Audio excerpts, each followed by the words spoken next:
Today is January 21, 2016. This is the second video I am doing on this Wall Street Journal newspaper I have in front of me. This particular story is about how people are putting devices into their house that are spying on them and are going to be used to enslave them. So this paper is from December 30th, 2015, and it is titled, "What Tech Will Rule You in 2016?" Entering 2016, the future never felt more within reach. Science fiction will become science fact this year when you take virtual reality vacations and your dishwasher reorders its own soap. So this part in the green is very critical. This is something I have talked about on my channel for a long time. The people who are planning our future, they are planning a future of mass poverty, total third world squalor. You are not going to live in a single family home. You are not going to have your own car in which to drive around. Instead, you are going to live in a highly urbanized area in a high-rise building where your unit is 300 to 500 square feet.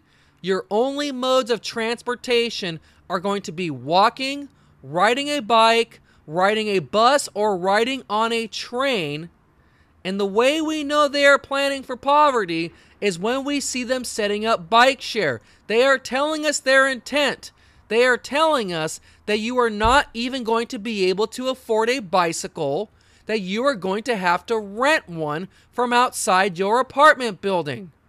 Not only that, we have the planners on tape saying that you are going to be trapped in your own little village. On the 1% of the land, is that what you said, 1%? It's going to house them all together there, and they're going to love doing it because you're going to have a coffee shop in every corner, and you're going to have all of everything they need self-contained in these little urban villages, which are absolutely essential because traffic congestion will stop them from ever leaving their village. Right. We see it today already. It's very hard to get our dean to come out of Santa Monica. He's sort of trapped on the other side of the 405. Right. So because you're going to be trapped in a little village and your only means of getting around are either walking, riding a bus, or taking a bike, your world is going to shrink massively. You're not going to be able to afford to get onto a plane and fly away somewhere else. So the solution is technology. This year, 2016, they are coming out with the Oculus Rift, which is talked about in this article, and the Oculus Rift will allow you to take virtual reality vacations. Doesn't the future sound grand? You won't be able to go where you want to go, but hey, you can lay on your bed, put a box on your head, and pretend you're somewhere else. Are you ready for a drone that follows you around like paparazzi?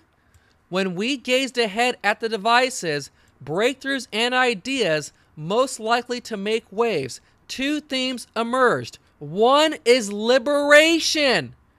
We're increasingly less shackled, be it to a phone charger or a cable subscription. So all these devices that I'm always talking about, the smartphones, the iPads, the cars that have GPS, the Oculus Rift that you put on your head, all of these devices, they are enslaving you. When the government is able to track your every movement, that is slavery. But they are selling it like it's liberation, like you are being free, like you are less shackled. When you carry around a smartphone, you are shackled. That is not freedom. That is not liberation. And then look at this. It says, the other theme that is emerging is intelligence. As processing power and bandwidth increase, our machines, services, and even messaging apps become more capable. So all this technology, it's making us dumber. About 20 or so years ago, the average person probably knew by memory at least 50 phone numbers. Now, nobody knows any phone numbers because we have speed dialers on our smartphone, which I will say is a good technology, but that is an example of us not being able to do as much. Take driving. All these new cars now have features where you don't even have to park. The car parks for you. Eventually, you won't even know how to park your car. Part of being a good driver is being able to park well. If you can't be a good driver, then you're not going to be able to even drive a car.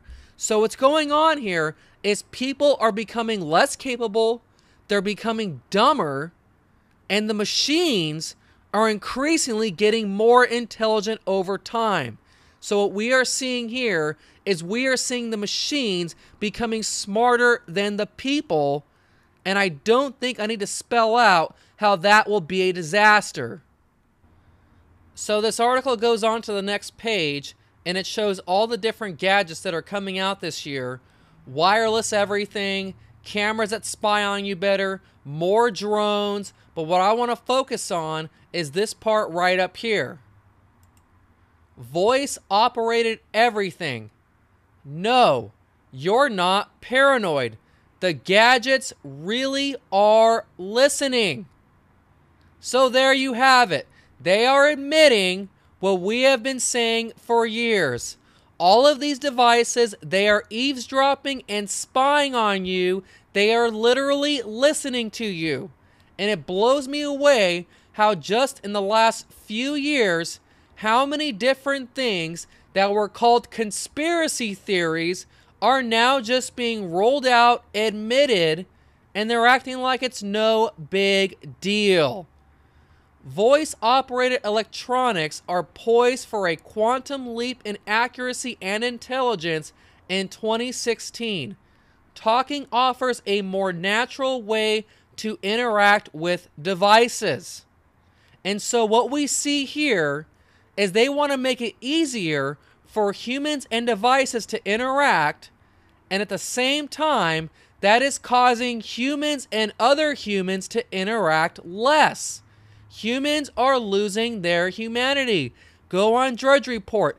Every single day, there's a headline about either the rise of the machines, how humans are becoming dumber, or how humans are becoming less human. And so one more time, I'm going to point this out. They are admitting that the gadgets are listening to us. This is no longer a conspiracy theory. This is for real, and in fact, they are celebrating it. That's all for now. Groundhog 61 signing out.